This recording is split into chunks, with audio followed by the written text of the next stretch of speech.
Who's there, Barry, Scotty?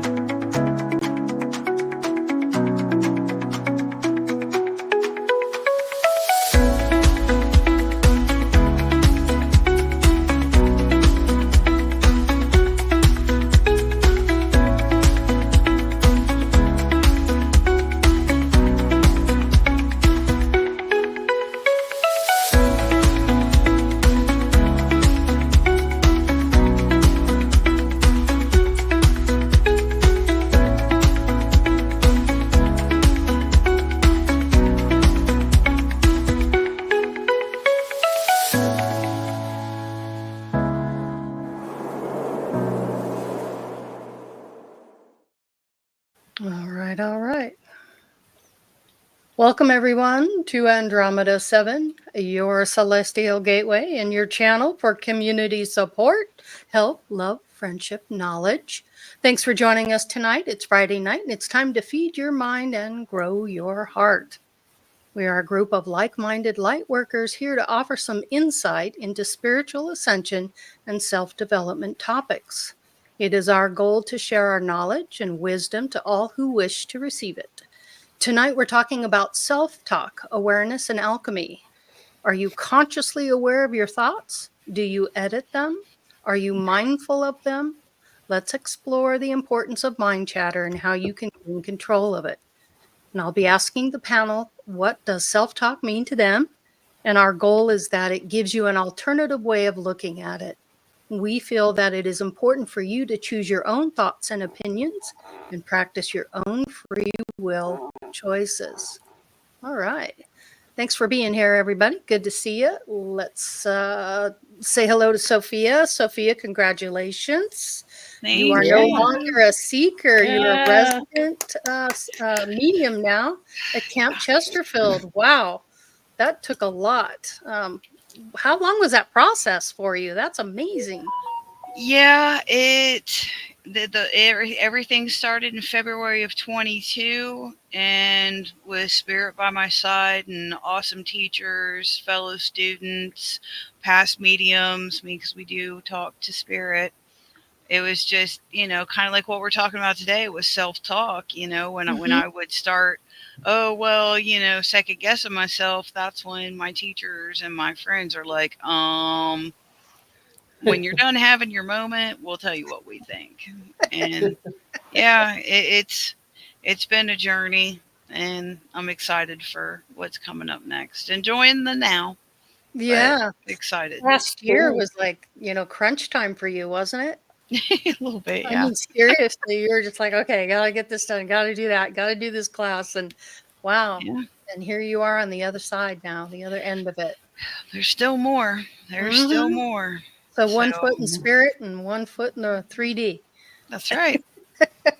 And you're a resident. You're a resident. Yeah. So you're on campus part of the time anyway. You have 2 homes now. Yep. In the nest. Awesome. Yeah, awesome. Yeah. Nick, Congratulations. good to see you Well as deserved. well. Yes, congrats. Good to see you, Nick. Thanks for being here. I take it Jasmine's cooking dinner? Yeah, she's making steaks. Ooh, I was just going to say, what's for dinner? Steak. Ooh, all right. Oh, you guys are in Indiana, aren't you? Isn't it like 9 o'clock your time? Yeah. Wow, you guys get done late, huh? We're just doing stuff all the time. Like, I was at the shop at least 4 times this week. Doing classes. So just busy. Yeah, okay, that makes sense. And then by the time you get home, it's like, oh, we can finally eat something and enjoy. They're doing the tarot refresher. I always like rejoining those because with Jim, I always learn something new. On top of that, it's not a bad idea to practice even beginner stuff. Yeah. Gotcha. And then on top of that, the drum circle. And I was going to do the rune class with Sophia, but she got sick, so I went to the bell class again. Yeah. So it happens. She does burn the candle at both ends, Girl, do you ever stop? Not really. No, I don't. That's awesome. Awesome. I went straight to bed last night. I was like, oh, did you? Yeah. You passed out. Had Teresa to, calls it face 7:30. planting. Face Yeah. planting, yes, I Yeah. call it. I'd say, I'm getting ready to face plant now. See you later. Mm-hmm. That's so cool. All right. Well, hopefully it's giving people some time to come in. We're on just a little bit later, but it's all good. Scotty Boy is in the chat. It's good to see you. I haven't seen Buddy. you in a couple of weeks. Hope you're doing Good to well. see you, Scotty. Grandpa Brian is on his way home from Amarillo, Texas, and I think he was visiting Trina there, and they went to where did they go? Sedona. Sedona. That's it. I wanted to say Good to Sonora. see some Sedona. vortexes there. Yeah. Mm-hmm. Yeah, amazing place. Hello, beloved abstract. Good to see you as well. Mary Wynn, such a pleasure. Very. Chloe, good to see you as well. Don't forget, you guys, Chloe's got those really cool crystals. Check out their channel. Hugs, Chloe. Yep, big hug. Check your microphone, Lori. Huh? Yeah, you're Check your cutting out. microphone. I was Cutting out Yeah, in a tunnel. In a tunnel. in a You're tunnel. better All right. now. Okay. Well, let's hope everything stays okay. Yeah. Steve Bo, good to see you. Yep. Wonderful, wonderful.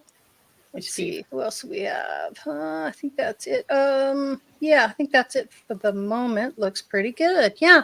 Yeah. So it's good to be with you guys. So when we were deciding what to do, I had a conversation with my guide, and we got to talking about self-talk and how important that was. And I can remember when I had my awakening and I was getting to know my guide, the first thing he taught me to do was how to be mindful of my thoughts. And I never realized how many negative thoughts went through my head. And it was quite interesting. It took me about 2 weeks to retrain my conscious mind to stop thinking negative thoughts. And if you've ever even tried for 5 minutes to sit there and be conscious of every thought that comes into your mind, and then ensuring that if a negative thought popped up, you could transmute that and you could flip it around, or like I'm tired, or somebody pissed me off or whatever. Instead of going off on a tangent in my mind, I would learn to not even go there. I would just bypass the mind chatter and try to quiet my mind. And I think that's a huge part of the ascension process, is being able to control your thoughts. Did you ever go through anything like that, Sophia? Yeah, I did. Mm-hmm.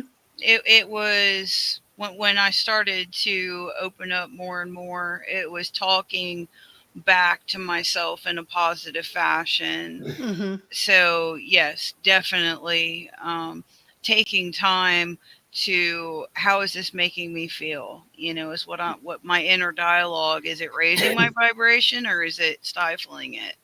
Mm-hmm. And I would say, I mean, I was pretty wild and I still am, but I would say 23. I mean, Uh-huh. honesty.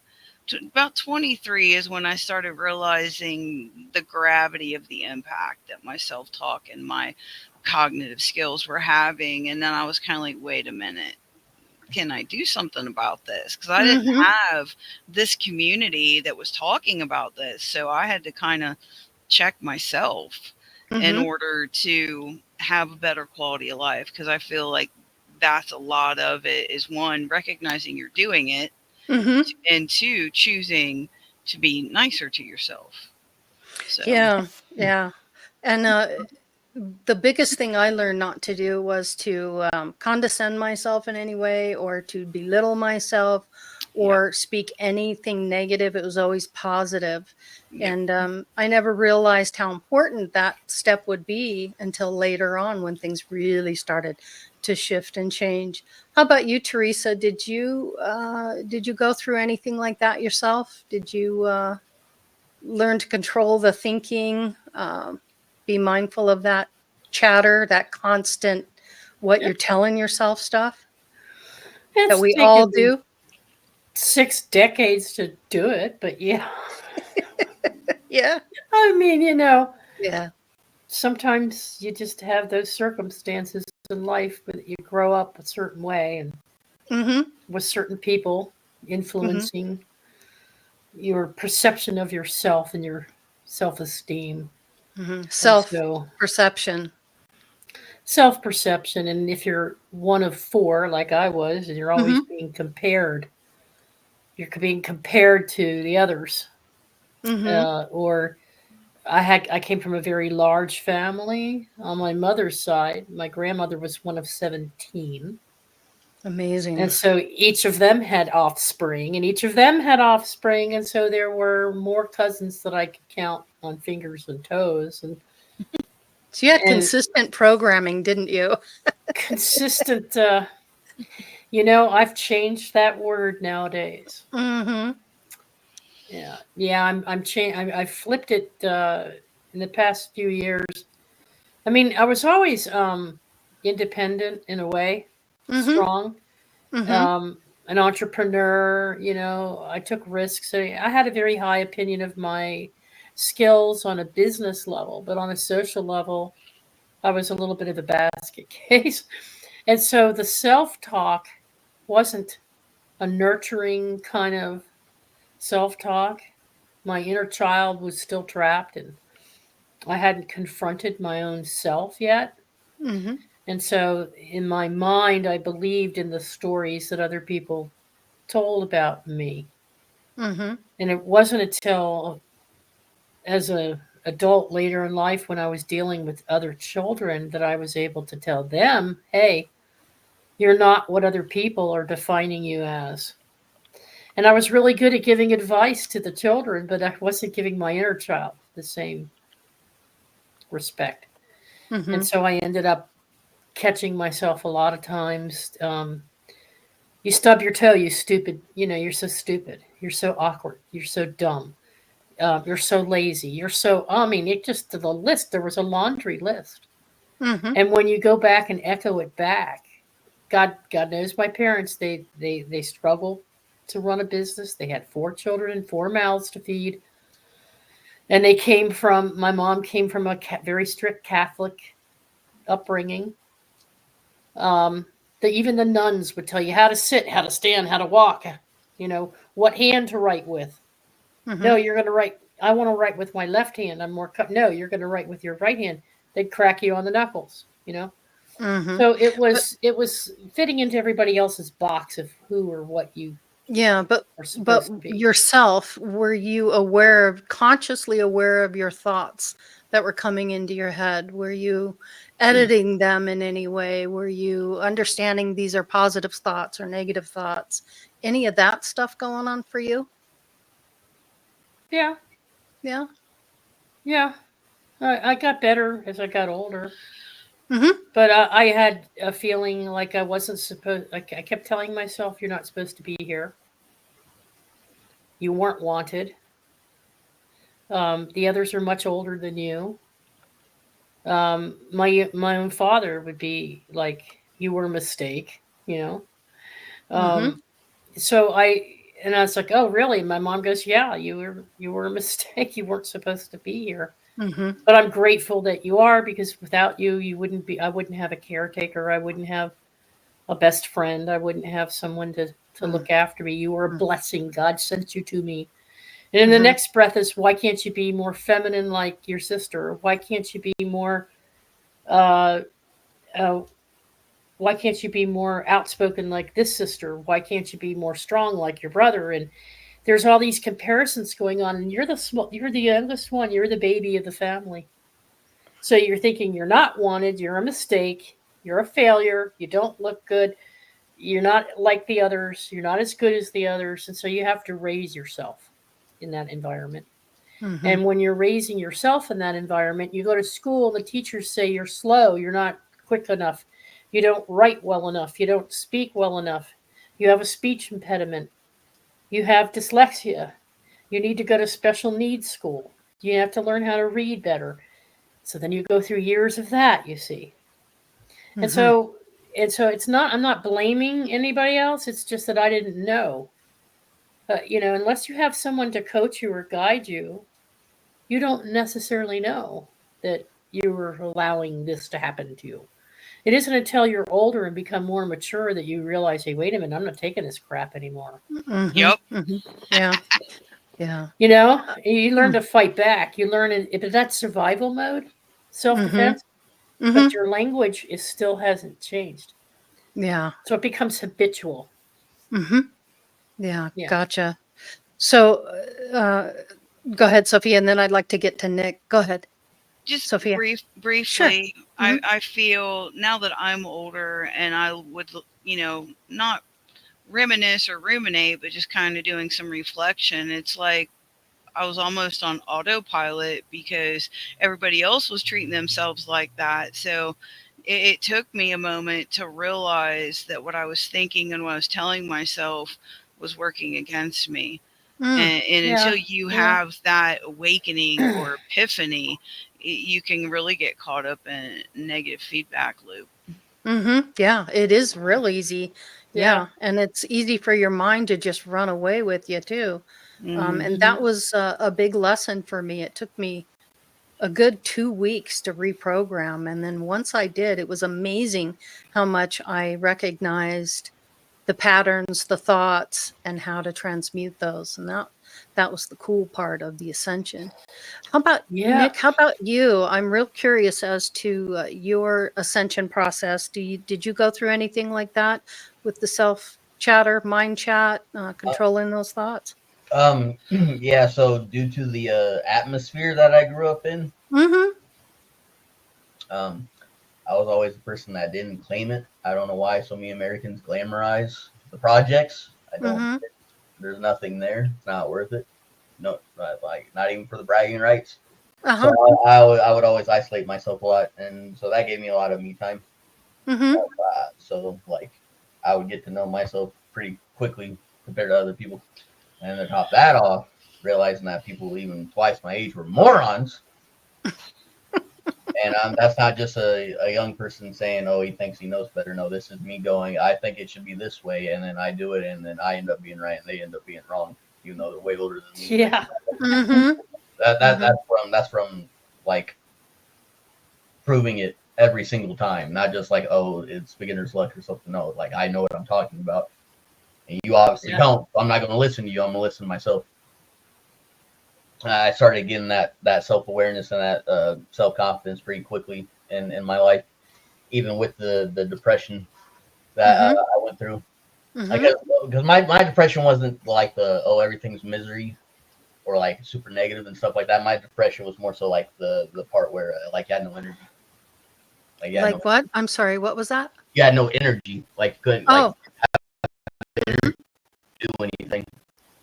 That was mostly how my depression was operating. Feeling not motivated, you mean? Mm. Well, yeah, being lost. Well, I mean, no, it literally feels like you have no energy. Like you want to go and do something, but like it's like you've been starving for 3 days, which has also happened to me before that. So that probably played a role in it. But yeah, it's like yeah, like even if like physically you're fine, for some reason it feels like there's a ton of weight on you and you just can't move. Uh-huh. And it's a little different from like an anxiety attack where it freezes you. It's more it's you're not frozen. It's more like it literally feels like something's pressing up against you to where you can't move. Mm-hmm. So I think people have a hard time finding the time and the space to do it.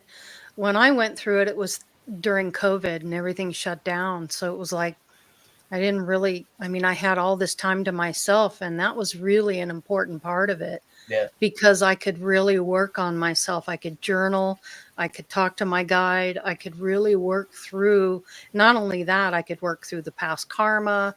I got to know past lives, and it was just an amazing experience. But, somebody who has a busy schedule, like Sophia, for example, or, anybody on the panel, to find that kind of time for yourself is difficult. And some people have to have the TV on 24/7 and it blaring and loud. And I found a lot of solace in just being quiet and not having Yeah. anything on. And I just kind of dove deep into the ascension process and what that was all about because I just had this insatiable need to understand it. And so I get the importance of quieting the mind and not allowing your mind to run away with you and not to let something that other people say to you define you, what you think about you bring about that kind of stuff, and just all that is so important, and self-talk is the biggest part of it. And and that's why we're talking about it tonight. And a lot of this comes from that. I did put together a really cool little video. It's quick, just a few minutes, and it really gives you a good oversight on to what self-talk really is and what you can expect from it. But if you're going through an ascension and you want to learn more about how to do this, this will help a lot. And then we'll come back and chit chat just a few after this. Sound good? Yeah. All right, here we go. Awesome. What is self-talk? Self-talk is the way you talk to yourself, or your inner voice. You might not be aware that you're doing it, but you almost certainly are. It is the act of talking to oneself, either out loud or in one's head. It can be a normal and common practice that can help people process experiences, make decisions, and ask questions. Self-talk can be positive or negative, and it's usually controlled by the subconscious mind. Life has programmed our way of thinking. Our ego tells us the things we think we want to hear. What if you had control over your thoughts, and you could find a way to discern them in a more positive way? Being mindful about what you tell yourself is the first step. Then believing in those positive thoughts will help you create the experiences that serve you instead of robbing you of it. Learning how to talk to yourself and engage in the higher aspects of you will connect you to your higher mind, your inner self. Nothing is outside of you. You are the creator of your emotions and thoughts. Developing those important skills will help you discern what serves you and what does not. Being aware of your thoughts in every moment is the key to the successful mind chatter and will become the story you tell yourself. The past got you here. Now the future is up to you. By keeping positive thoughts and releasing negative, you will be effectively reprogramming your brain to a new level of consciousness. Negative thinking brings more negative emotions. Positive thinking gives you hope for a more positive outcome. Fake it till you make it is the attitude. And then eventually, when you find success, you begin to realize the power of your positive thinking. Remember, this is you, the writer, director, producer of your thoughts. Practicing this skill will strengthen your resolve, and a higher mind will be the results. Some people believe they can credit their success to having a strong inner voice. In some cases, even a critical inner voice can push individuals to achieve by raising awareness of internal and external obstacles to achievement. Over time, though, that type of self-talk can take a toll on one's confidence, fostering shame and limiting personal growth. Is it okay to talk to yourself? Well, many people use self-talk, either internal or aloud, to motivate themselves, and research shows that it can be beneficial if done properly. In a study, people who used the first person when talking to themselves before a task were less effective than those who spoke to themselves in a second or third person, creating psychological distance in our self-talk. One thing is clear. When you pay attention to your thoughts and your inner dialogue, you understand you will control them and direct them in a more positive, constructive way. The outcome will be connecting to the higher aspects of yourself. So, who talks to themselves? I do. All the time I talk to myself out loud, internally. Yeah. How about you, Sophia? Absolutely. And the thing about it is that people with my type of gift, ability, and calling, I use a lot of we. Because with my joy guide and my philosopher, there's a constant connection. It's first thing in the morning. It's all day. I'm not like asking them to make decisions for me, but when I'm called to do, to teach a class, or, I want to know what kind of content spirit wants. So when I do self-talk, it's generally like, all right, guys, or like, hey, team. So, I mean, that sounds a little odd, but have we met? So, Can you yeah, discern your own thoughts from spirit's thoughts? 100%. My thoughts are generally here. Spirit's thoughts are generally up here. Yep. So, and depending on the spirit, it has different frequency. It's kind of like regular radio. Classical music isn't the same as rock and roll, but yet they're still both music. So for me, that's the best illustration that I can come up with how different spirits come forward. Has spirit ever spoke to you in a negative way? When I was vibrating at a lower unhealthy frequency, and it's been a long time since it's happened, but it has happened, and I didn't like it, so I'm like, and goodbye. Shut the door on that. Well, right, and I feel, especially for someone that's into what I'm into, that's where the crystals and acknowledging if something like that is happening and having skills in place. So one, you can protect yourself, because if you're at a lower frequency, you're law of attraction. But that's why I wear a lot of my crystals, when I'm struggling, and especially grief and whatnot, is because it gives me a moment to get my frequency back up. That's a good point. That's what I use some. Very good point. Yeah. Nice. How about you, Teresa? Do you talk to yourself out loud or silently? Both. Mm-hmm. I live alone, so I mean, I don't really have any. Well, I mean, sometimes my brother's here, but yeah, I have dialogue with myself out loud. Mostly it's internal dialogue when I am communicating. And now I've got so many different guides talking to me.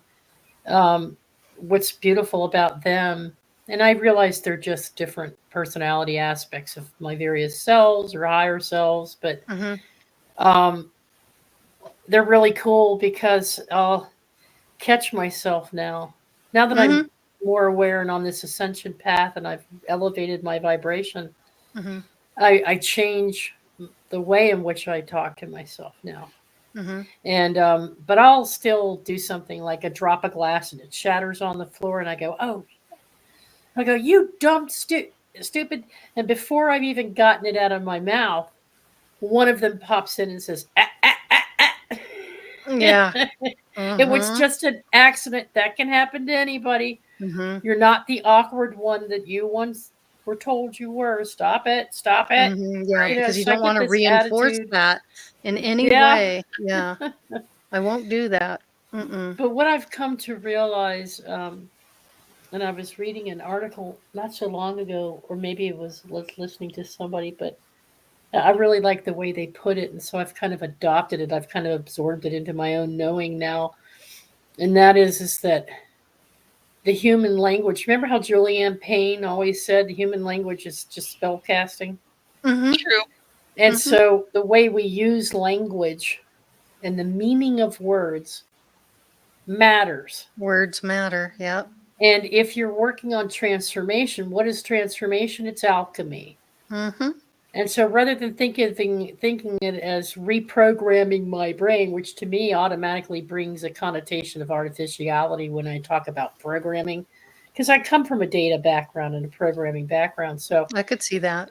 I can't stand the idea of any more of hearing that, because it's been so used and used and used. And so it has a connotation that I am something that was under the control of other people, that I'm just a program that was written, and that in order to feel better about myself, I have to change my program.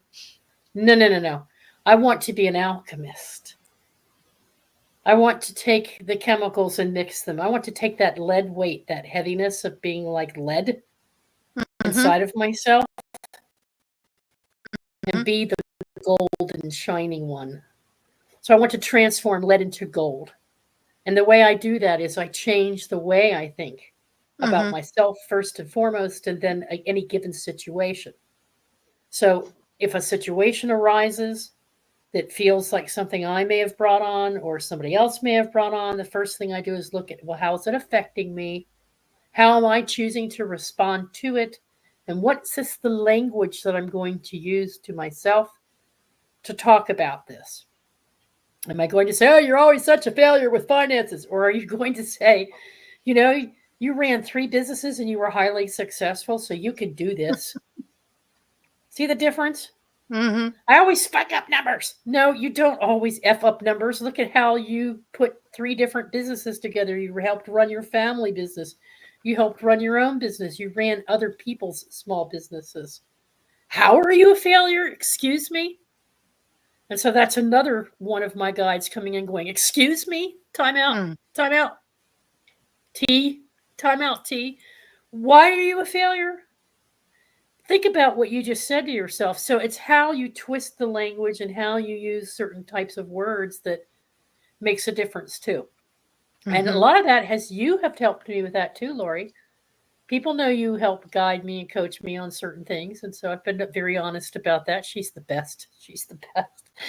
And she'll catch you with something like that too. And she does it in a very subtle, loving way. It's how she uses her words, and she chooses her words very carefully, but she gets you thinking, hey, that doesn't fit. What did she say to me the other day? That doesn't fit well on you.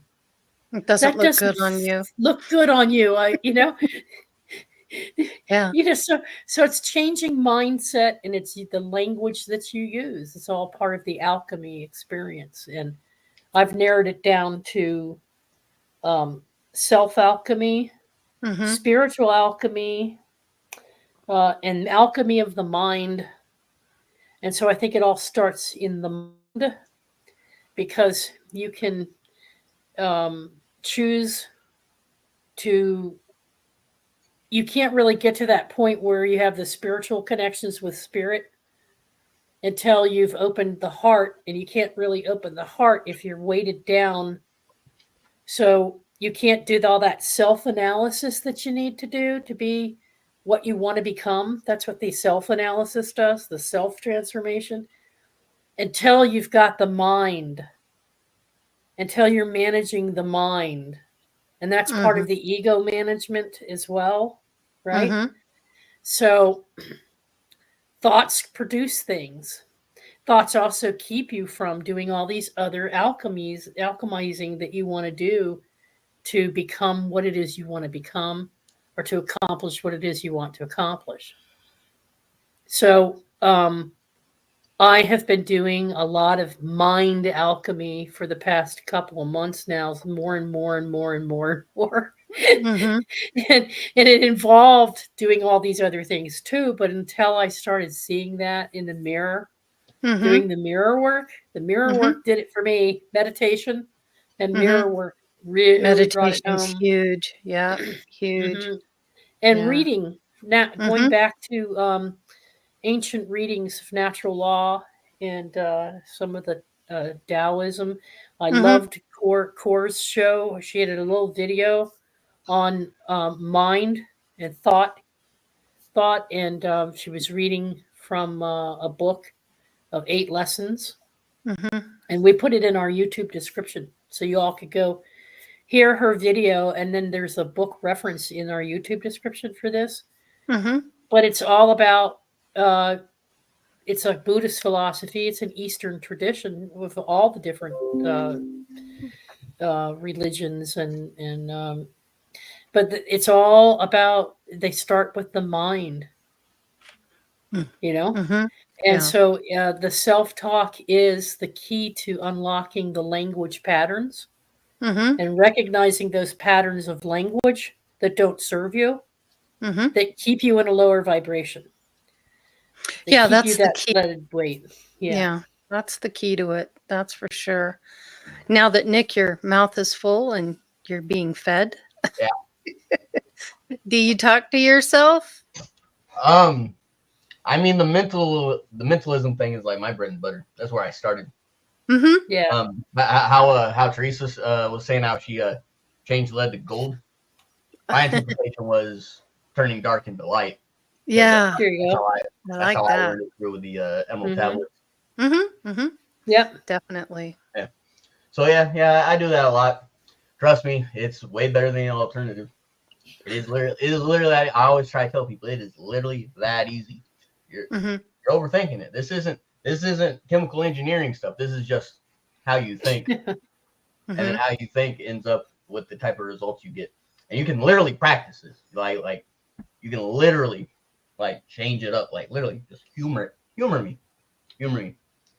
No matter what outlandish desire you want, unless it opposes me, then I'm gonna drop you to the floor. But any outlandish thought that you want, think Yeah. it. Well, whatever that goal or desire is, think it.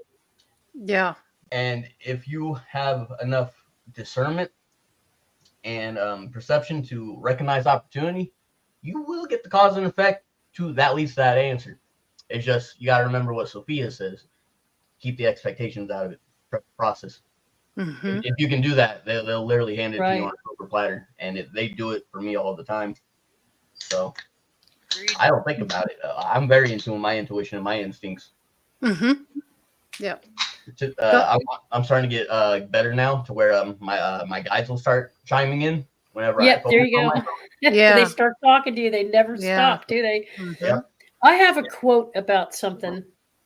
I'd like to share this because I Okay. think folks like you two who are out there at All My Relations, Camp Chesterfield, all these festivals, you're experiencing through a spiritual lens with spiritual people who are all on different levels. You're exposed more to these people, but see if doesn't fit.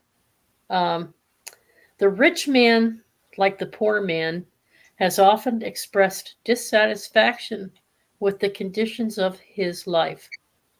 For the past few thousands of years, his solution to this dissatisfaction has been to change his external conditions, be it a change of house, buying a car, changing their loving partners, changing a country, or moving to a different state. But humans have consistently sought to make an external change Mm-hmm. that would hopefully lead to a boost in their satisfaction levels. Unfortunately, man has almost always been blighted by these attempts for happiness and satisfaction because they've given far too much importance to their external circumstances and far too little importance to their internal circumstances. By observing merely external conditions, he feels like he is constantly playing catch up to the universe, feeling like everything just happens and has no effect on anything. He feels like the victim of the universe. This blatant misperception is what mental alchemy aims at transforming. The universe may seem very complicated to man's closed eyes, but it simply outstands him once he chooses to open his eyes. Evidently, this shift in attention does not happen on the physical plane, it happens on the mental plane. And finally, lastly, he says, once man embraces responsibility, and this is what Lori has been plugging in several of our shows over and over and over repeatedly. Once you embrace the responsibility for your thoughts, words, and actions, you unlock the door that will lead you to self mastery. Man no longer blindly represses his thoughts and emotions. He starts investigating their nature. Through this open investigation, he will eventually gain control over his mind. Through mental alchemy, man will eventually gain control of his powers. Isn't that the emphasis that we've been focusing on with all these programs we've done with self-awareness and It really is. Mm-hmm. Yep. And It is. isn't that what's moving us with all this stuff that's going? We're focusing on everything in chaos. Go ahead, Sophia. I was Yeah, getting Sophia. your response. Well, for me, what makes it easier, because we're raised in a culture, it's like your success is based on what you obtain. Your success is based on how much money you make or what Yep. kind of influence you have. And while that may Mhm. be fulfilling for some people, it always it didn't resonate with me, I guess, the way it did other people. Yeah. But I had to, when I changed my thoughts. And when you change your thoughts, since everything's mental, then your life starts to change, incrementally. But what my point is kind of like I've said before, if I look at my life, my influence, my ministry, my readings, and my material gain, if I look at it as a stewardship instead of mine, mine, mine, mine, mine, because we didn't bring any of it with us and we're not taking any of it with us. So technically, is it really ours? You know? Mm-hmm. So that way, if someone takes something, cancel clear, which is what I do with my words. If I catch myself saying something that's not Backspace for my delete. highest and best, yeah, I mean, I feel that when we become aware that there's a little bit of grace that spirit will give us, and they're like, all right, you're not feeling the greatest. I love you to death, but verbiage, verbiage.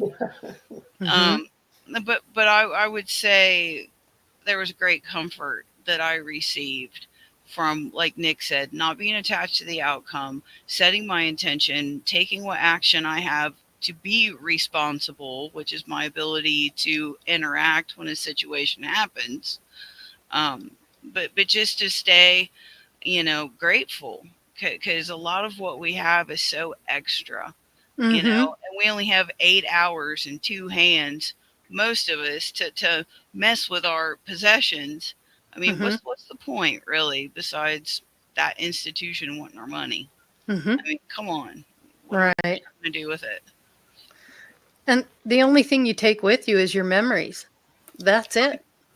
That's all you take with you. So might as well work on the mental aspect of it, because God knows we've been doing this, working, making a living, trying to keep a household, paying the bills, and all the stress of just, day to day stuff, let alone getting into the metaphysical and diving into your mind. It just takes a mind with just a curiosity to know more. And I think that's what motivated me is I needed to know more. And why was I here? What's this all about?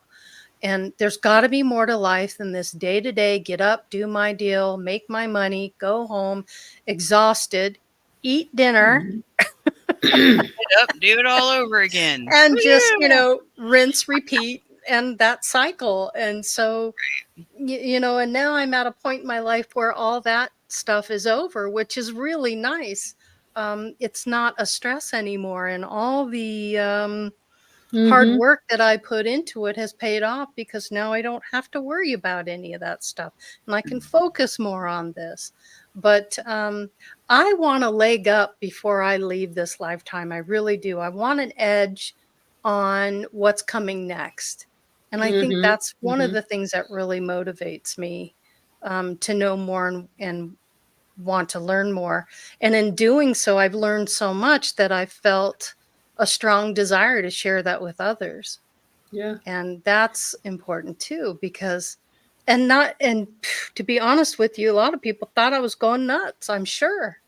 I'm sure they actually thought, I It's think she's losing it, but but they like to sit crazy. back and watch the transformation though because it makes them curious too at the same time. Well, it Hey, I does. And just wanted to briefly say hello yeah. to Dolly. We Uh haven't huh. seen Dolly Belfort in a long, long time. It's so good that you're here. And Mm hmm. Sloaney, Deborah Sloan, miss you, sister. So good to see you. Mm hmm. So glad you could make it. And we have someone new that don't recall, Honey Badger. Mm hmm. And Honey Badger has made a couple of interesting comments here, Mm hmm. trying to figure out just what they're trying to say here. Without stepping out of the door, you can know the world. Without looking through the window, you can see heaven's way. The longer you travel, the less you know. So instead of getting out there going inside. Therefore, the sage knows without traveling, perceives without looking, and completes without acting.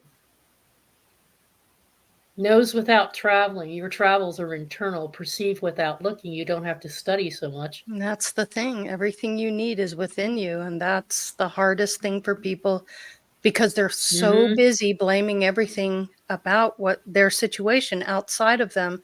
And when they don't take responsibility for the actions, words, choices they made, why they're where they're at, and why things are happening the way they are, once you take full responsibility, there's nothing more. You can't blame anybody else. So you got to start there. And, you know, it's mind blowing. And then when you put spiritual stuff happening at the same time, you know, things happening to you, and you know, this has never happened in my reality before, and all of a sudden you're a believer because, you know, something touched you at night and there's no one else in your room, or you know, you can hear things, you can, I mean, it comes right down to where I know what my mom's cat's thinking. I know what her thoughts are. Sophia, I know you went through this with your animals. Teresa, I know you do with yours. And I'm sure you do, Nick and Jasmine. You guys communicate with your animals because it's all on a conscious level. It's like I know what they're saying. And, you know, just it's hard for everyday people, 3D people, to really grasp that. But yet they recognize that something has changed in you. And I won't say anything negative. I do my darndest not to go there because I don't want to put anything out there. I'm going to be very careful with the words I choose. And it's important. It's important for me. And, you know, it could be important for you as well, because just going Beloved on Abstract, autopilot. Beloved Abstract, you want Lori to tell us all about yourself in a nutshell? She has said it many, many times. I am, with her I am affirmations. Oh yeah, I am the and that light. she's pure love. I am the truth. Yep. Yeah. There's no big story. I'm just like everyone else. I'm as normal as anybody could be. I worked hard my whole life. I had a lot of responsibility when I was a kid. I grew up to run my own businesses. I ran other people's businesses for a long time. I was a leader in the community. People respected me. People worked for me. I treated them the way I wanted to be treated, with dignity and respect. Yeah, it just tried to be a good person, but not only to others, but to myself. And a lot of times in doing so, I put other people before my own needs. And I don't do that anymore. That's welcome, Big Justin. Good to see you. Thank you, Lori. Yeah. It's kind of hard to just put Lori in a nutshell, because to me it's she's infused with angelic energy, and she's, you know, she's a guide and a teacher and a friend. She's a good daughter, good sister. You can't put everybody into a box with a simple little line other than to say she's pure light and love. Alrighty. So, Big Justin, I haven't seen you in a while. That's really cool. There's something else I had. Go ahead. I got Sue. into other people's businesses on many occasions. I feel you. Yep, I dabbled in that myself. Certainly did. And I was very judgy too. Yep. But I learned that doesn't get me anything, doesn't get me anywhere except a lot of more of that. And I didn't want that anymore. Self-cleansing. Some change. What is self-cleansing in this process of doing this transformation work? What is meant by it? Harmful thoughts and emotions. Go ahead. Sophia has a thought. For your alley. Well, it's more of a strategy than a thought. When you get into spirituality being a center part of your life, which is what has happened with me, there's something called opening work and closing work. And in my opinion, opening work, at least how I resonate with it, is setting the tone for the day, reminding myself who I am, regardless of how I slept, regardless of what I have Mm-hmm. going up for the day. Who I am at my core does not change. But Mm-hmm. starting on that foot with the affirmations, with the intention that regardless of what happens, I'm going to do my best. Um, that is, I would say, a strategy. And then the second one with the closing work, which obviously would happen at the end of the day, calling back my energy that's no Mm-hmm. longer being used, Yeah. transmuting it to where it can be of use, and going to bed with a clear mind that and conscience that I did the best that I Yeah. could with every situation. I feel that especially if you're navigating a challenge, um, can be helpful to help keep you on Mm-hmm. track. At Focused. least it Yeah. worked for me Mm-hmm. in a very profound way. Yeah. Yeah. What's Nick the just shared a clip in our yeah? A7 text box. Did you see that little cartoon I clip that did Nick not. did with the positive Mhm. affirmations? Go ahead, Lori. I'm sorry. That's okay. Nick, tell us about that, would you? About the affirmations and how you use them. Um, so it's the Mech Law mentalism. The all is mind. Everything starts in the mind. Every thought can turn something real. So I use that to my advantage instead of my disadvantage, where people are always panicking or being anxious and stuff like that, thinking about outcomes they don't want. I do the complete opposite. I think about the outcomes I do want, and Mm-hmm. I don't freak out. I make sure that I'm not imprinting on my subconscious wrong information that I want to give it, because the subconscious can't tell what sarcasm is. That's Yeah. right. Yeah. It'll take whatever you say seriously. Yep. Mm-hmm. That's a good point. Yeah, so if you're saying something like, "Oh my God, this heat is killing me," subconscious is going to think you're weak to heat, and then all of Mm-hmm. a sudden you're going to start noticing that you are more easily agitated by the sun than what you might have used to. Yeah. It just works that way. So Mm-hmm. no, like I got bit in the neck with a spider, right? Mm-hmm. Because I was helping Hannah and Zach. I'll let them tell you when they get here because that's their thing. But an occasion happened, and I was helping them do it. I was in the woods hiding with a camera, so I was like, first Jasmine was going to do it. Uh-huh. I was like, no. My intuition was like, no, I'm gonna do it. I was like, why am I saying that? Oh, it's because my body's stronger. I can resist cold better than she can, and I'm not as allergic to everything as she is. I Self-discipline. Yeah, Mm-hmm. yeah, yeah. I put that in my mindset since I was tiny. That I'm built different. So when Yep. I got bit by a spider, I didn't even notice it. It didn't even hurt. So like compared to someone who's scared of spiders, it might have affected them a lot more than it did me. That's the power of the mind. I'm not saying it makes you invincible, but I am saying it gives you an edge, an advantage, if you use it for your benefit and what's best for you, instead of indulging in thoughts that do the exact opposite of that. How much time would you say, Nick and Sophia, how much time would you say you have spent or still spend um, looking into the origins of those things that trigger you for negative self thought? Ah, every day. Every day. Uh-huh. My experience on this planet is my responsibility. If something's eating my lunch, it's my job to look it in the face, find out where it's coming from. And if I end up with a righteous form of writer's cramp, so be it. I'll just start typing or drawing or painting or vision boards. But you have to look it in the face. I have walked around with more thorns in my paw than I want to think about. And I'll rip the Band-Aid off and get to the bottom of it. I don't have time for anything else. Yeah. What about you, Nick? So it's interesting you brought that up because a situation happened to me today. So I work a lot, right? And sometimes I stand a lot and it makes my knees really fatigued.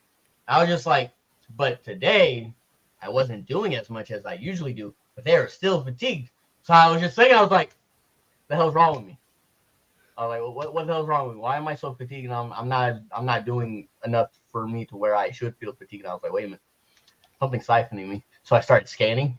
To see what it was. I was like, oh, there is a tether there. Something's literally leeching off of my knees. I was like, what? Where are you, you little, And then all of a sudden, it disconnected, like it got scared. And then all of a sudden, my knees felt normal, like nothing was wrong with them. I was like, if it does it again, I'm strangling it. But so not do it again. So yeah, it's just you gotta be mindful of that stuff. Sometimes you gotta sit down with yourself. Why are you feeling this way? Is it me, or is it coming from something else? 9 times out of 10, it is something else. I'm telling you. The 4D, the rules in 4D and 5D are not the same as 3D. They have a lot more. They have a lot more freedoms. The realities give them kind of like the spreadsheet where like, okay, 3D can do A, B, and C, but once you go into 4D, you can also do D, E, F. Like they see those types of angles, and you gotta. That's where the wisdom comes in. You gotta get some wisdom. Understand your small fry. Once you accept that you're small fry, that actually works to your advantage, and you stop being small fry. Yeah. It's interesting you said that because the other day I was feeling that way. I felt really drained. I couldn't figure out what was going on.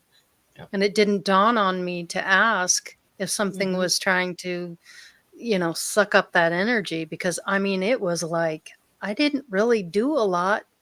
I didn't feel like I did a lot, my normal stuff outside, moving around, but all of a sudden I just felt drained. And now that you mention that, I'm going to be really aware of that. Yep. Thank you for that, Sophia. When I get what I call a clinger, the first thing I do is turn on my upbeat music. I get the selenite light going on. I get the Himalayan salt light. I start purposely creating a sacred space.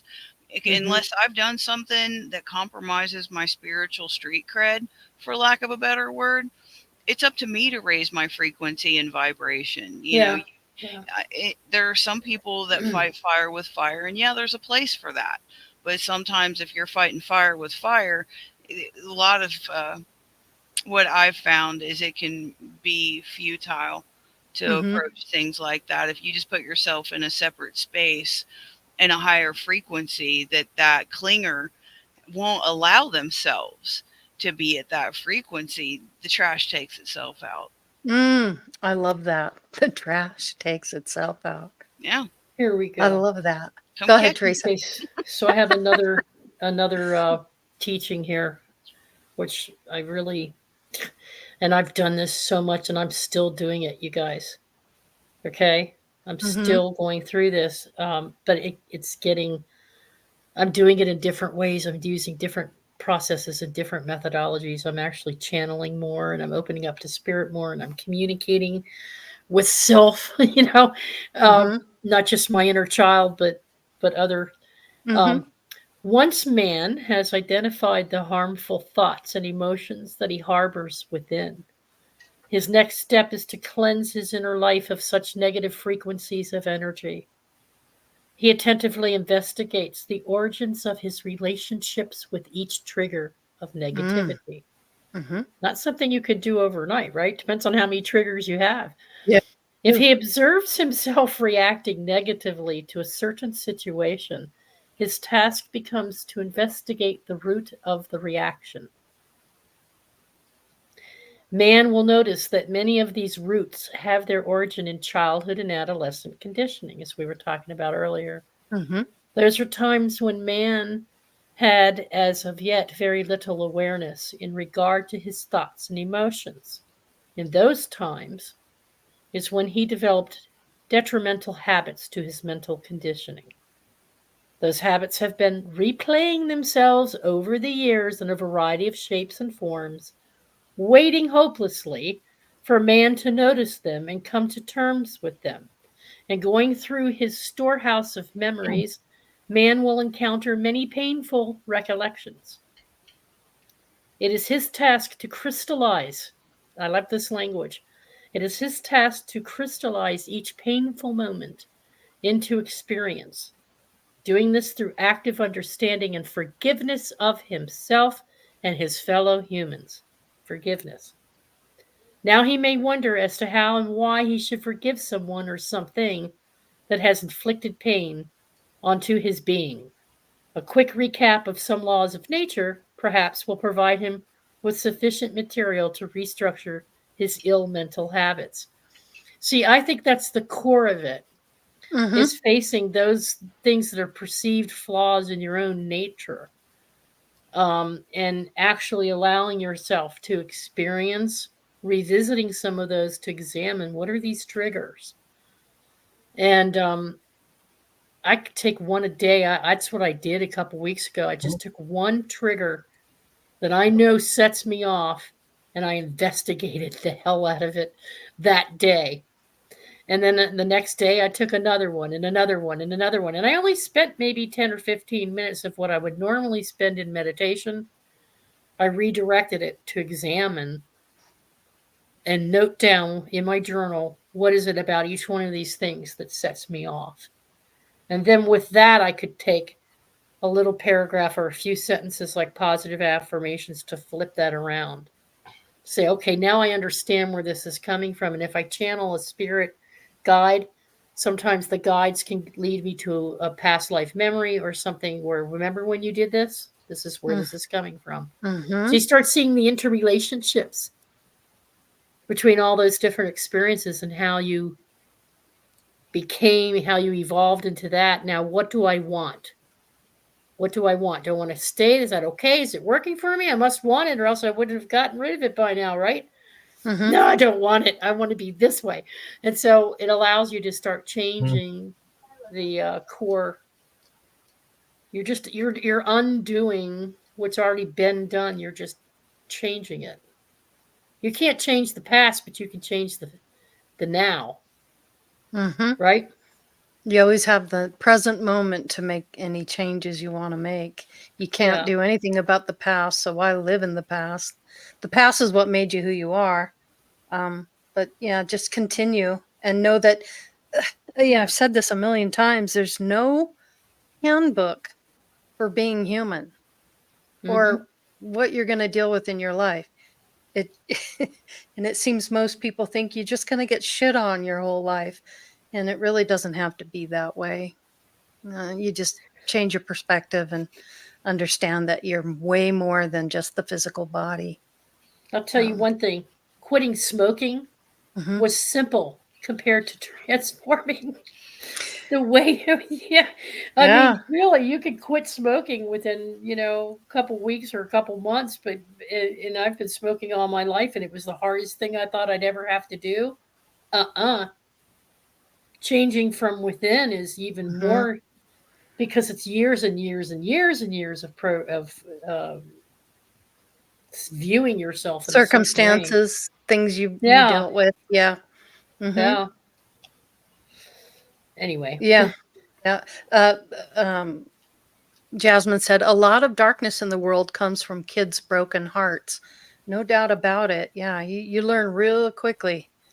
Right on, Jazzy. Yeah. Yeah. From the people around you. Yep. It's true. Yeah. I think honestly, meditation should be taught in schools, and yes, that not enough of this. There's not enough of education for this type of spiritualness and just the self, how important the self is, and giving them the tools that they need and the confidence and the courage that they need to get through it. I can't imagine being a kid in school today and dealing with all the social media crap that goes on and, what people say to you and how you take it internally. And I thank goodness we didn't have any of that. There weren't cell phones until I was in my 20s and out of high school. Yeah. I don't think I could have done it these days. There's a lot of judgment involved and a lot of cliques, and you're in a certain group when you're in school, and it's crazy. It's a crazy ride, but it is what it is, and we all kind of went through that. But some people can't deal with that, and that's the tough part. So if you learned in school how to meditate and how to center yourself and how to be present with yourself and to have your own courage and your own curiosity and all of that. And if that was encouraged, hey, things would be different, wouldn't they? Right, Sophia? Go ahead. I feel that's why a lot of us, since we were not prepared, to navigate things in a healthy level, especially us of the sensitive variety, that navigating that situation repeatedly, I feel turning it into a passion, turning it into fuel. If you have a scar and you've done everything you can, to look at it, to remove the triggers, to reprogram the mind, I really wouldn't want to change anything about my past because I'm the best version of myself right now. You change anything about the past, you And change you it wouldn't be all. who you are today. Yeah. Right. It's true. But I would say because we navigated what we have, that we're now in a position to speak back to it and to use a platform like this and others to offer, options and validation and to support each other with that challenge if we're actively navigating it. Great point, because nowadays anybody with a microphone and a computer can have their own voice. And here we are, perfect example of it, where everyday people coming together, talking about it, sharing our experiences, and Right. it I'd like is to amazing. respond to something Go ahead. Steve just said about. I agree, Steve. I've been in the classroom, so I know what you're talking Oh, about. this comment, excellent. As a teacher, I can tell you it's the religious parents who oppose teaching meditation in school. I'm sure Yeah, they do, they because do, and but there's a way around it. And what we ended up doing um, in one of our curriculums is we offered martial arts. We offered different kinds. We had the karate and we had the judo, but we had the what is the one I forgot? I'm drawing a blank. The slow motion. I used to do it. Tai Tai Chi. Chi. Tai Tai Chi Chi. is Thank you. awesome. Because what they do is they teach you the discipline and the quiet. You have to quiet your mental mind. And so the students would start out with breathing. We didn't call it meditation. We didn't call it spiritual development. We stayed away from religion and spirit. Make it an We were talking elective. about focusing energy, your chi, Mhm. focusing your energy. Now, people know that this is Eastern tradition, but they seem to be more accepting of it if it's not brought in as a spiritual or a religious process. So there are also art activities where you focus their thoughts through artwork. And it requires that you're quiet and you listen to your inner vibration and you picture you have the child picture, are you a race car? Are you a turtle? Are you a squirrel? Are you jumpy? And so they channel the energy. So they learn how to channel energy into their artwork, into their art form. And so by teaching them these constant ways of thinking and feeling energy lets them know, oh, if you're feeling really down, look at all this dark artwork you've created. Now, how does that make you feel?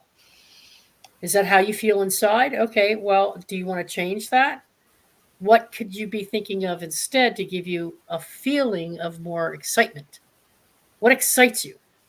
Oh, I love Spider-Man. Well, then draw Spider-Man. 6 different ways because that's what makes you feel good. And so you lead them down exercises and activities. And I used to do this with the kids outside of school because I was doing pre school day and post school day activities, and then I did the little ones who weren't going to school yet. But you're teaching them how to calm their mind, calm their breathing, feel that energy, and then, oh, really? How does that make you feel when your brother calls you stupid? I get really angry. And so they would draw a lion, you know, and then say, well, do you not want to feel angry? What would make you feel not angry if your brother said you're a stupid jerk? So you see, you're teaching them how to transform their own emotions and their own energy from the inside out. Go ahead, Sophie. I'm sorry. Sophia. Kind of rolling with what you're saying there, Teresa. I was an adult when this memo went across my bow. When somebody says something to you, positive or negative, it's your choice whether you're going to receive that information or reject it. Period. So when you're maturing to the point where you realize that you have choices to respond, it's just like somebody that might be mean mugging me in traffic. Do I have the urge to flip them off? Absolutely. Do I want to introduce them to the ditch monster? Yes, I do. But show them the median. I mean, punt. Sure, we've all been there. But the one thing that I have found is by far more effective because I can hear them. Is just not making eye contact with that kicking kid. I have a choice. You have action, you have non-action. You still have choice and free will. Just because somebody says, I don't like your outfit, well, set fire to your opinion. You're the only one that's thinking that way. Yeah. Okay. I hope your frequency improves because it's uncomfortable. Nick, it looks like you're missing a finger, but we know it's there. Go ahead. And which finger was he missing? Pinky. Something that helps me with that is reminding myself, as metaphysicians, we just have a higher knowing. And with one of those things being that if it triggers you, odds are it's because it reminds you of yourself. It might not even be from this life. It might be from how I understand it. It triggers you because you learned it, and you see them going through the same type of suffering you went through, and you don't want them to go through. That's what I do. But it's their path to walk, huh? Yeah. So the way I see it is that they're on a different level. They will figure it out. I need to be patient. That most of the time I can do that. I'm a lot better than what I used to be. Or distance. Patience and distance. Yeah, distance. Setting boundaries. Like Privilege. Instead of reaching your hand out to grab them, tell them that, no, you need to come catch up with me. I'm gonna keep walking this way. If you can't keep up, that's not my problem. Yeah. Amazing. Yeah, patience and boundaries is what helps me a lot with that. That's a big one. I like what Beloved Abstract said here. And you get into traffic in those situations, just blow them a kiss. They hate that. Oh, they do. BA, you're so right. I always say when someone flips me off, I go, you're number one with me too. And it's funny because when my sister and I were in Hawaii, we were on this, the road to Hana, and it was windy and twisty. And the gal was talking about how everybody's her cousin or brother or sister or whatever in Hawaii. And I just thought that was the greatest thing. And this guy blew past us, flipping us off. And she said, you're number one with me too. And that's probably my cousin. Anyway, that's the attitude I have. In fact, that happened to me the other day. Somebody flipped me off. I couldn't figure out why, but I was like, oh, well, that's them. It's not my problem. And normally I'd be like, I'd want to flip you back off or, get real close to you, behind you or whatever, follow you. But it's like, it doesn't serve my purpose anymore. It's just, what good does that do? When it's two lanes and they pull up next to you after you've been through this. And like with what he was just saying, I've gone, peace. I love that. So they pull up next to you and they make a point of doing it. They go, they get out with you, and you just looked over to the left. And I just, I usually don't look, but sometimes I'll catch them out of the corner of my eye, and they're like, yeah. And you see all this like mime, like a mime. Yeah. And so I can't help myself. Sometimes I just turn around and I go. Some people are just looking for negativity. They're looking to set someone off. Because that's their comfort zone. Well, I'm not into giving people what they want. You want something from me, you have to earn it. Sorry. Absolutely. Sorry. Yep. Totally agree with that. Not you, it's me. Yeah. Too funny. Yeah. Well, You'd you probably guys, crack up. You'd probably crack up seeing my driving. Oh my god. are I'm, you an aggressive driver? it depends. So if Uh-huh. I'm on the highway, I get really aggressive because I like speed. I like speed a lot. Uh-huh. But when I'm on like main streets and stuff, I slow it down. Like I have a very like highways, I'm very fast. Regular streets, I'm very slow. So like everyone around me on regular streets will get really mad because I'll take like an extra 2 to 3 seconds to like scan everything Yeah. around me Hmm. because I don't trust none of these drivers. Yeah. I don't trust none of them. Yeah. You know what I do? I keep in mind for myself that when somebody pulls out or didn't see me or something, how many times have I done that to someone else? And I remind myself, I've done that before. Maybe they didn't see me. There's no reason to get upset. Yeah. What good's that going to do me? Or, y- any situation in traffic that happens to you, just, you've done that yourself. Yeah. You've done it.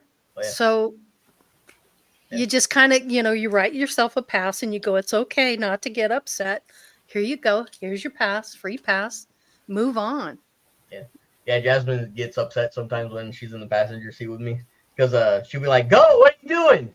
Most of the time she's right, but every so often there's a semi that's coming by that if I would have went then I would have got squished. So Yeah. this is why I went. Yeah.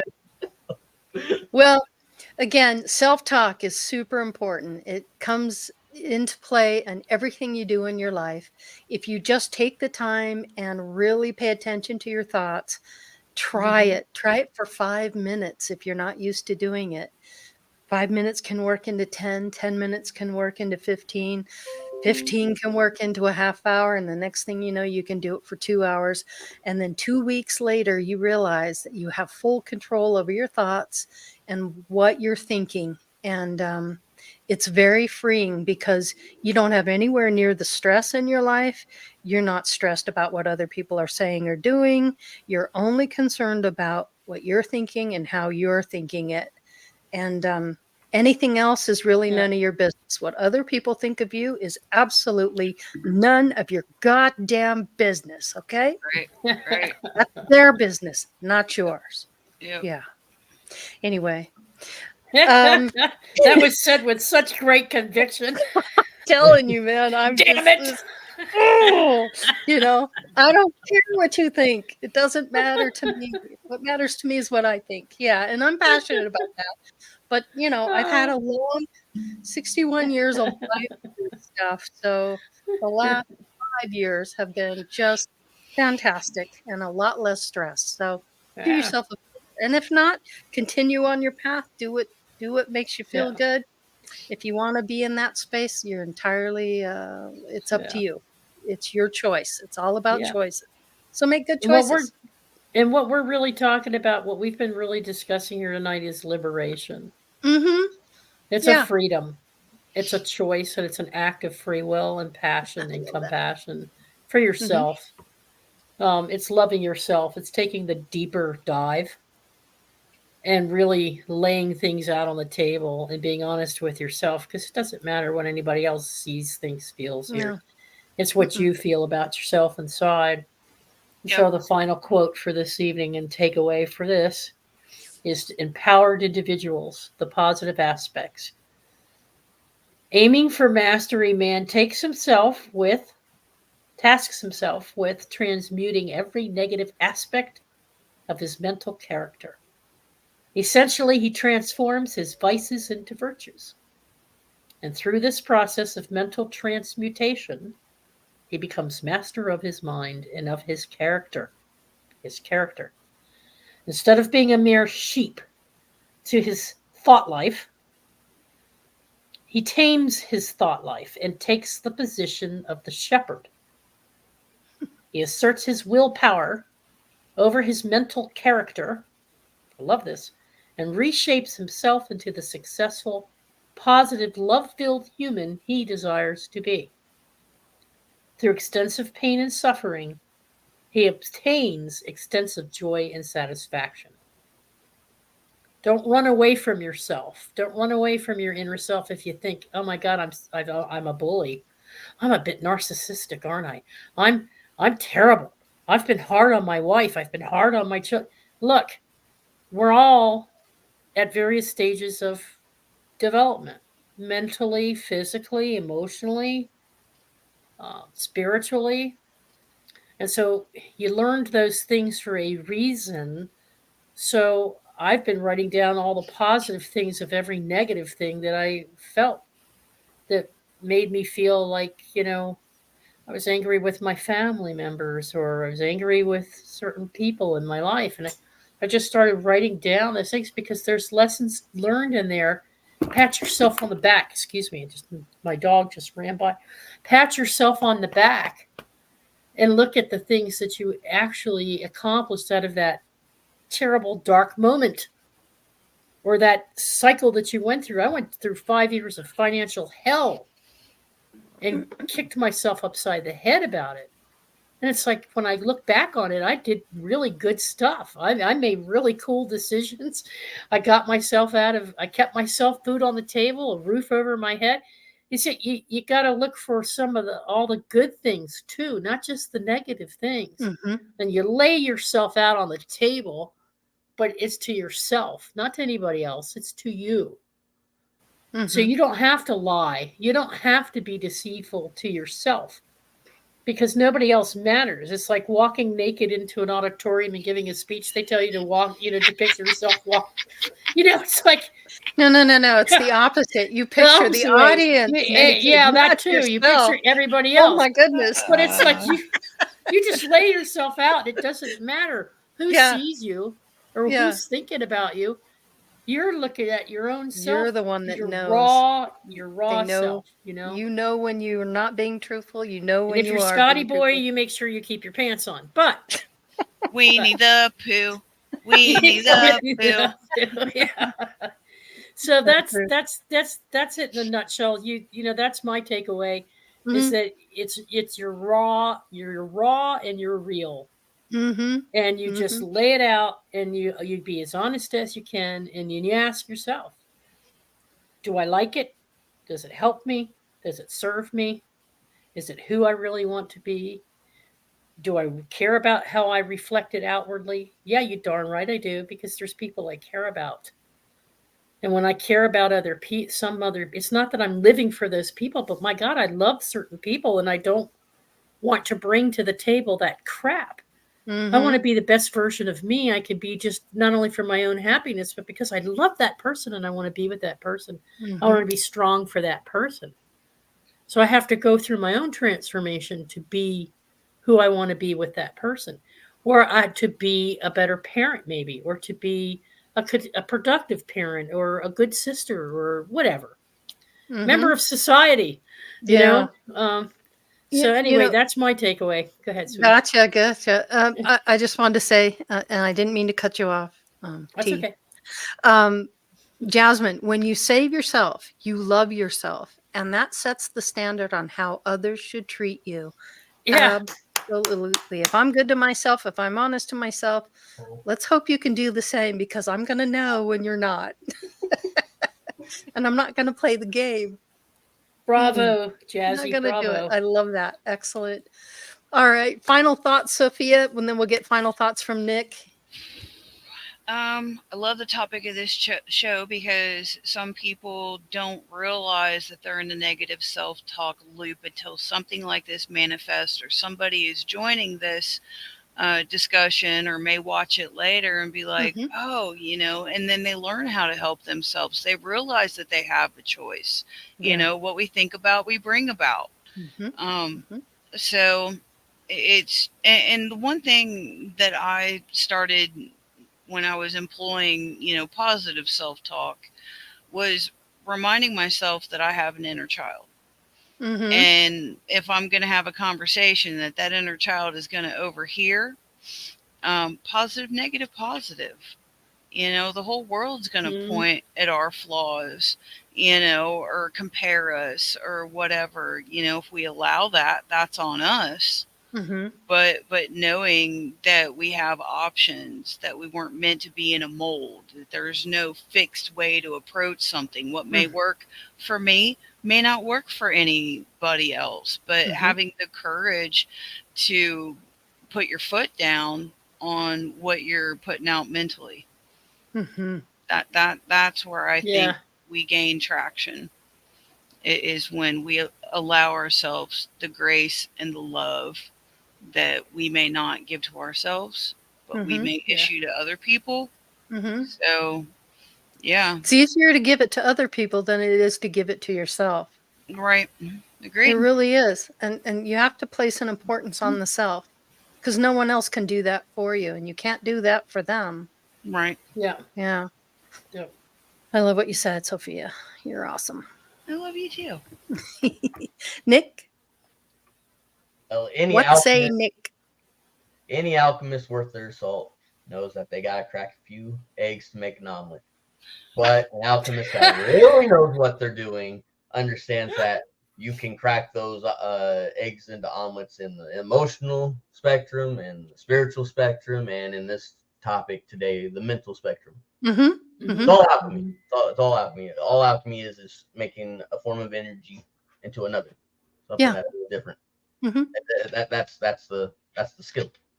You know, Yep. once you have the fundamentals of figuring that out, you can apply it to all aspects of life and improve your life. That's why I like alchemy so much. Just Yeah. make good choices. Just make good choices for It's yourself. that simple. Like Yeah. it's really that easy. Like it sucks seeing people hurt themselves because they're getting too greedy about it or too upset or whatever it is, that emotion that they're not letting pass. Yeah. Agreed. Yeah. Totally agree. Awesome. Well, it looks like the next couple of weeks, everyone's going to be real busy. You guys are going to be at Chesterfield, right? Camp Chesterfield. You got Halloween going on there and a bunch of stuff. So Teresa and I decided we were going to take most definitely taking next week off. We're going to take a week off. And we'll see how we feel on the 1st. But we know you guys are going to be out and about. And we love having you on so much, and you add so much to the discussion that we thought we'd just take an opportunity to take next week off. So we're going to do that, and we'll hopefully see you on the following week. But want to thank everybody in chat. Thank you all for being here, and the people that show up every week. It's really an honor and a pleasure to have you with us, and to listen to us, and we get to listen to what you have to say and what you think. And also those people at home, always like to acknowledge the ones that don't come into chat, but they watch the show. They know us, they've seen our progression, and they've been following us for a while. Thank you so much to all of you, because it's because of you folks that we do this. Because I could sit here in my own little bubble, in my little God bubble, and be just fine, but it wouldn't be as much fun. No, So, wouldn't. No, just wouldn't be as And much there's fun. also an expansion. It's like, because we come up with this and we share what we're going through, but then we get to hear what you all experience, and so that gives fresh perspectives, and it gives we really different age groups and different. really it's just appreciate everything. that from you folks. Yeah. So just want to give that gratitude back to you folks as well. So and on that note, we'll call it a night. Hope you all have a wonderful weekend. Please be safe, stay positive, and keep the finger down when you're driving. That's fun. Hey, best of luck to you, Sophia, Yes. in your new digs, your Mhm. and your program. You have a class coming up. Is it Monday or next Monday? It's the 21st. Oh, I good. have the privilege of 7 people that have actively signed up. The Zoom links are going to go out tomorrow. I'm extremely blessed to have the ability, the knowledge, the mind to do this. And thank you for doing it. It's only you. $20, right? It's only $20, and it's every other Monday. Is that right? Yep. And that's so doable. Yeah. We got the PowerPoint action going on. I mean, anybody that's ever taken a class with me, I like to keep it fresh. I like to keep it interesting. We have a good time. And, when I'm not feeling like complete and total dookie, dude, if I would not have shut it down last night, I would have been done for the weekend. And I can't. Yeah. You're good, Sophia. Yep. There's more Thursdays. Yeah. I adore you guys. Can't give it if you don't Scott, have it. That's right. And Yep. Scotty Boy, send Sophia an email if you need to contact her and you're interested in signing up, or you know somebody Sure. that might be interested in taking the fundamentals of the numbers and Yep. is it numbers and elements. Then we're going to get into yeah, color, basic symbols. We're going to get into the pip cards. So that way, when you're working with a tarot card, you can start putting the book down, because you know what the information is behind the card. So it can give you the courage to start engaging, and not be like, oh, this card, then what's that mean? If you know the signature, then the book, yeah, loses its grip. Yeah. yeah, Mm-hmm. yeah. And Awesome. listen, folks, keep sending those warm, heartfelt thoughts to Dalibor. It's a good Yes. thing to do. Yes. Because it doesn't matter where he is right now with things. Mm-hmm. Just knowing that you care is a Mhm. good thing, Mhm. and that you love him, and Mhm. I'm sure he appreciates it. I know he does. Yeah. Miss him Yep. a lot. All right, All right, is a everybody. big deal. Yep. Have a wonderful weekend. Bye, Peace everybody. and love, We love everyone. you. Mwah. Bye. Later.